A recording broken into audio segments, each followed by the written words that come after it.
Hello. Ang cute naman ang alaga ni Beyonce, Kuneho.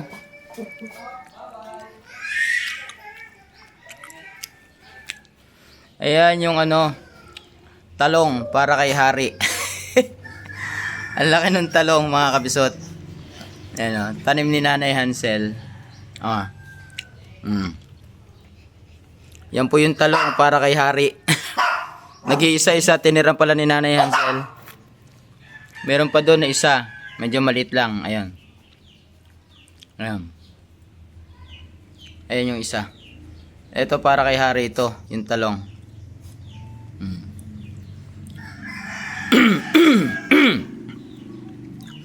Maganda yung libangan dito nila Nanay Hansel. Ito, tulad nito. Gumagawa sila ng paso. Very artistic. Ayun, gumagawa sila ng paso. Ayun, ang gaganda ng kanilang halaman. Ang gumawa daw po nito ay si Nanay Hansel. Ayan,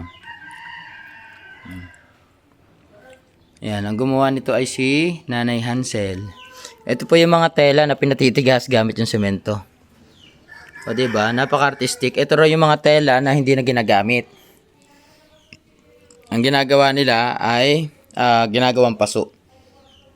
Ayan parang eto. Ayan.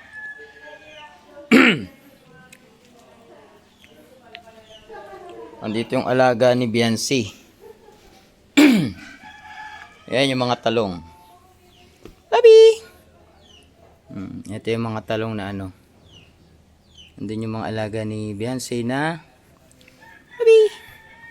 Ayan, ang talong ni Hari. Nag-iisang talong ni Hari. Yan. Napakalaki.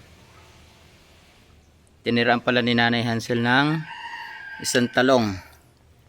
Saka ito pa Yan, para kay Hari ito. Para hindi na siya magtapon ng kanin pag naubusan. Ang daming halaman dito mga kapisot. So ito pala, likod na pala ito. Kila Dr. Love na pala ito. Magtalikuran lang pala sila. Halos magkadikit. Ayan bahay nila Dr. Love.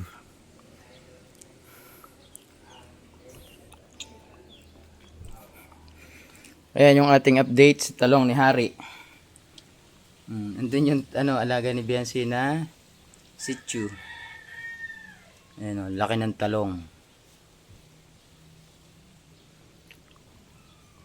Ang dami lang pananim dito sa likod bahay.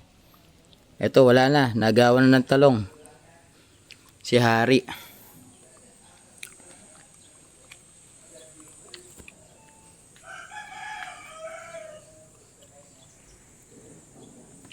Yan, shoutout po sa inyong lahat. So binisita lang natin yung talong ni Hari.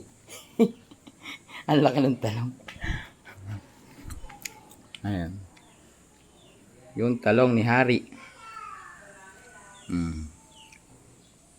Yan ang talong ni Hari. Ayan. Ang laki ng talong ni Hari.